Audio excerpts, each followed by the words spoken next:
Hello students, welcome to my YouTube channel read to success. আজকের topic হলো বাংলাদেশ 71, লিখেছেন কায়সার হক। তো এই পোয়েমটি এখানে 1971-এ বাংলাদেশে যে হোলোকাস্ট হয়েছিল সেটার কিছুটা এখানে অংশ নেওয়া হয়েছে, সেটা এখানে দেখানো হয়েছে। তো এই পোয়েমটি খুব সুন্দর একটা পোয়েম। তো এই পোয়েমের পুরো এক্সপ্লেনেশন তোমরা শুনবে, কেউ ভিডিওটি স্কিপ করবে না, না হলে বুঝতে পারবে না।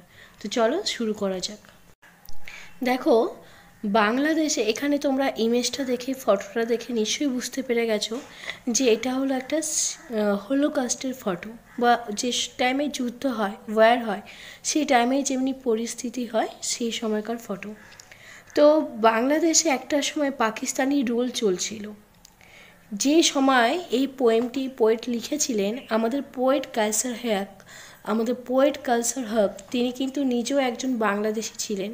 তিনি জন্মগ্রহণ করেছিলেন বাংলাদেশে। আর একটা সময় বাংলাদেশে যখন পাকিস্তানি রুল চলছিল, সেই সময় বাংলাদেশিরা লিবারেশন স্ট্রাগল করছিল।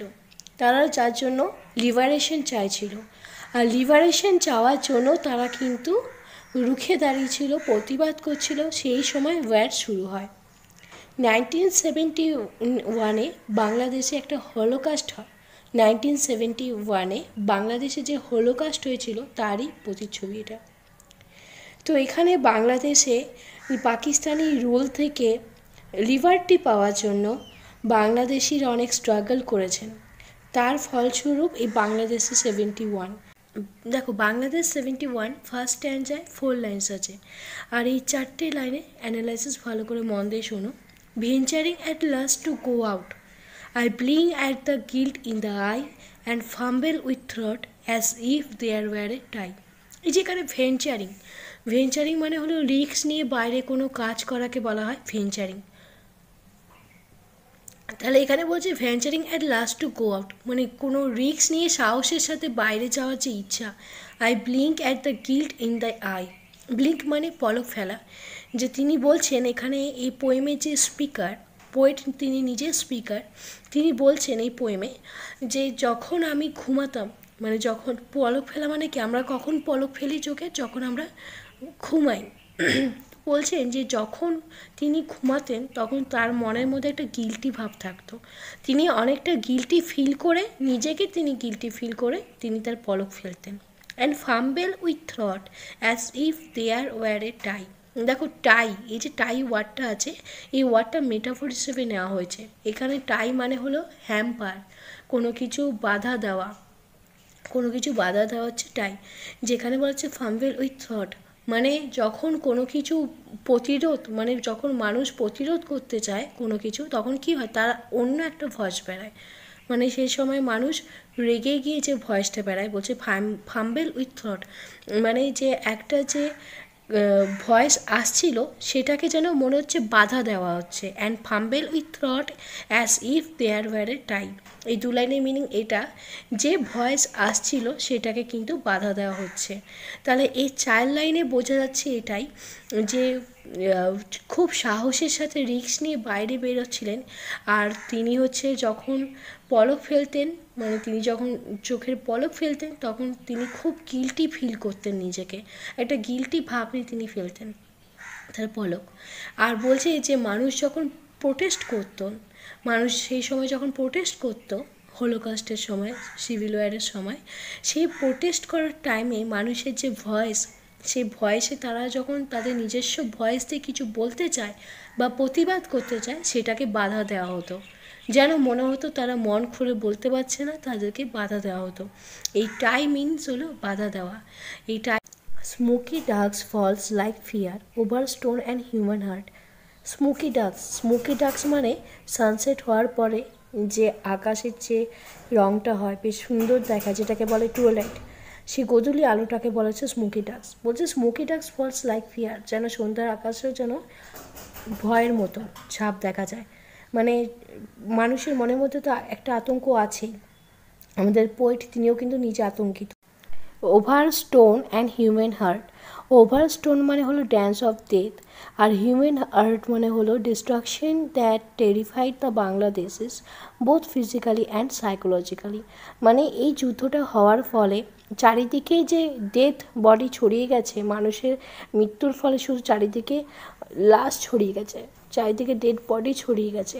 হিউম্যান হার্ট মানে চারিদিকে যে মানে destruction that terrified the Bangladeshis both psychologically and physically. মানে যখন এই চারিদিকে ভায়োলেন্সের জন্য এত মানুষ মারা যাচ্ছে, সব কিছু ধ্বংস হয়ে যাচ্ছে, সব কিছু নষ্ট হয়ে যাচ্ছে, তখন মানুষ ফিজিক্যালিভাবে আর মেন্টালি দিক থেকে কেউ কিন্তু ফিট থাকতে পারে না, কারণ একটা ভয়, একটা আতঙ্ক কাজ করে। তো এখানে ওভারস্টোন আর হিউম্যান হার্ট এই দুটো রেফার করা হয়েছে dance of heart and dance of death and destruction that terrified the Bangladeshis both psychologically and physically. তোমাদের বইতেও দেখবে এটা লেখা আছে যে ওভারস্টোন অ্যান্ড হিউম্যান হার্ট এটা কিন্তু দুটো জিনিসকে রেফার করছে। একটা হলো destruction that terrified the Bangladeshis, আর একটা হলো ড্যান্স অফ ডেথ। তাহলে এখানে দেখো, how and with what shall ones create art.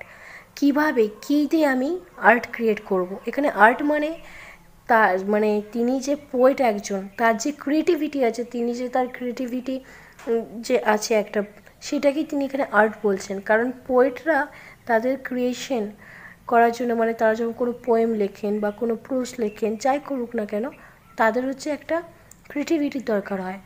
মানে সেটা তাদের কাছে আর্টের মতো কিছু, তারা থিঙ্কিং করে, তাদের মানে একটা ভালো ফ্রেশ মাইন্ড দরকার হয় কোনো কিছু ওয়ার্ড খোঁজার জন্য বা কোনো কিছু লাইন ভাবার জন্য, যে কোনটা কীভাবে লিখবো। যেমনি মানে যেমনি পোয়েটসদের থাকার কথা, পোয়েটসদের কোয়ালিটির মধ্যে, তো সেইটাকে এখানে আর্ট বলা হচ্ছে। কারণ আমাদের পোয়েট তিনি নিজেই সেই সময় যখন 1971-এ হোলোকাস্ট হয়েছে বাংলাদেশে, সেই হোলোকাস্টে তিনি নিজে আতঙ্কিত হয়েছিলেন, তিনি নিজেও ভয় পেয়েছিলেন। সেই জন্য তিনি বলছেন যে কীভাবে কী দিয়ে আমি আর্ট ক্রিয়েট করব। কারণ তিনি সব কিছু লস করে ফেলেছেন, তার ব্রেন সেই সময় কাজ করেনি সেই মুভমেন্টে।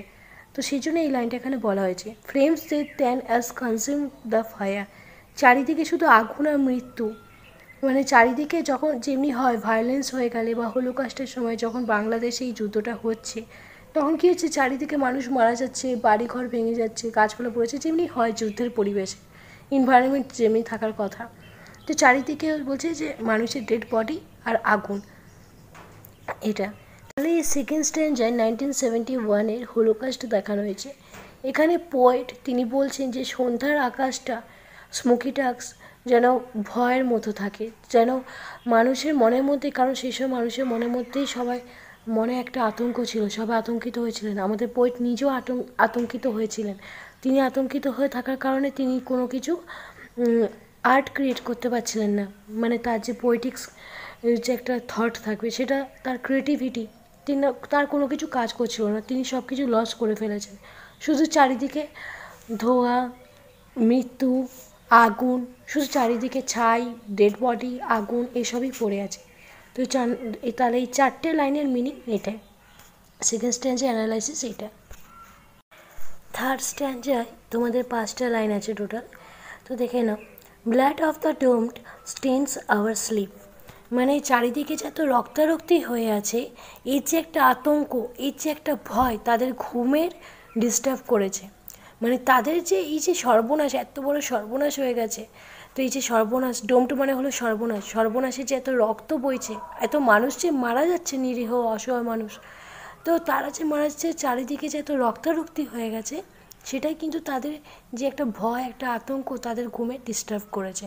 Like a question hangs pen over paper. যেন মনে হচ্ছে একটা কোশ্চেন এমনভাবে ঝুলে আছে, যেন পেপারের উপর যেমনি পেন থাকে, সেরকম মনে হচ্ছে যে একটা কোশ্চেন এইভাবে ঝুলে আছে, যেন পেপারের উপর পেন। যে কেন শুধু শুধু এই অসহায় মানুষগুলো কেন মারা যাচ্ছে, তাদের কী দোষ। Fumbling fingers miss flesh they look for. তারা শুধু ফ্লেস খুঁজছে হত্যা করার জন্য। ফ্লেস মানে যে এখানে মানুষের কথা বলা হচ্ছে। দেখো পরের লাইনটা পড়লে বুঝতে পারবে যে মাই লাভ ইজ ভাপোর। ভাপোর মানে হলো ডেথ। তাহলে এখানে পোয়েট কি বলছেন দেখে নাও, যে fumbling fingers means flesh they look for. এখানে ফ্লেস মানে হলো মানুষের কথা বলছে, যে তারা শুধু মানুষ খুঁজছে হত্যা করার জন্য। মাই লাভ ইজ ভাপোর, মানে পোয়েটের যে বিলভেড তিনি নিজেও কিন্তু মারা গেছেন এই হলোকাস্টে। তো পোয়েট তিনি বলছেন যে আমার লাভ মারা, ভ্যাপোর, ভ্যাপোর মানে দেখ, তাহলে পোয়েটের যে বিলভেড ছিল তিনিও কিন্তু মারা গেছেন। তাই বলছে যেখানে ফ্লেশ মানে হলো রক্ত মাংস দিয়ে গঠিত মানুষের যে ফিজিক্যালি গঠন থাকে সেটার কথা বলা হচ্ছে, মানে এখানে মানুষের কথা বলা হচ্ছে ফ্লেশ, যে তারা শুধু মানুষ খুঁজছে এই হত্যা করার জন্য, তাদেরকে খুন করার জন্য। তারা শুধু মানুষ খুঁজছে, তাদের শুধু মানুষকে দরকার। আর যেখানে আমার বিলাভেড মারা গেছেন, মানে এখানে পোয়েট বলছেন my love is vapour but I don't weep, কিন্তু আমি কাঁদিনি। উইপ মানে হলো কান্না করা, যে আমি কাঁদিনি, কান্না করিনি। Down stars like a mouse whose knock is it on the door. মানে কি হয় এখানে বলছে এই লাইনটা, মানে যে যখন ইঁদুর কি হয়, ইঁদুরগুলো ঘরে সবার জানি ইঁদুর থাকে। এবার ইঁদুর কি হয়, যে বেশি দুষ্টুমি করে, ওরা শুধু এদিক ওদিক দৌড়াতে থাকে ঘরের মধ্যে দিয়ে। তো এখানে পোয়েট বলছেন যে রাতে, মানে যখন রাতটা শেষ হয়, যখন রাতটা শেষ হয় তখন কিন্তু ভোরে শুরু হয়। মানে এখানে পোয়েট বলছেন যে dawn steals like a mouse whose knock is it on door. মানে এখানে বলছে ডন মানে হলো ভোরবেলা, যখন রাত শেষে ভোর হয় তখন পোয়েট কিন্তু তার ক্রিয়েটিভিটিগুলোকে জাগ্রত করে। যেমনি একটা ইঁদুর কী করে, ঘরের মধ্যে দিয়ে দৌড়াদৌড়ি করে, ইঁদুরগুলো দুষ্টুমি করে, তেমনি পোয়েট এই লাইনটা ট্রিকি হিসেবে তিনি বলতে চেয়েছেন। যখন ভোর হয়, রাতটা তো পুরো সন্ধ্যা থেকে পুরো রাত অবধি আতঙ্কের মধ্যে কাটে, তার কোনো ক্রিয়েটিভিটি আর্ট সেই সময় কাজ করে না, সব কিছু লস হয়ে যায়। কিন্তু যখন রাত শেষে ভোর হচ্ছে, যখন নতুন দিনের শুরু হচ্ছে, সেই সময় কিন্তু ভোরবেলায় তার হচ্ছে ক্রিয়েটিভিটি যে আর্ট, মানে তার যে ক্রিয়েটিভিটি থটসগুলো সেগুলো জাগ্রত করে। ঠিক দরজা নক করার মতো যেন পোয়েটের ক্রিয়েটিভিটিগুলো ভোরবেলা জেগে ওঠে। পোয়েটের যে মানে পোয়েটিক্স যে থট সেগুলো কিন্তু তার সেই সময় কাজ করে। যখন রাতটা ভয়ের মধ্যে দিয়ে কাটে, রাতের শেষে যখন ভোর হয়, যখন নতুন দিনের শুরু হয়, তখন কিন্তু তার ক্রিয়েটিভিটিগুলো কাজ করে।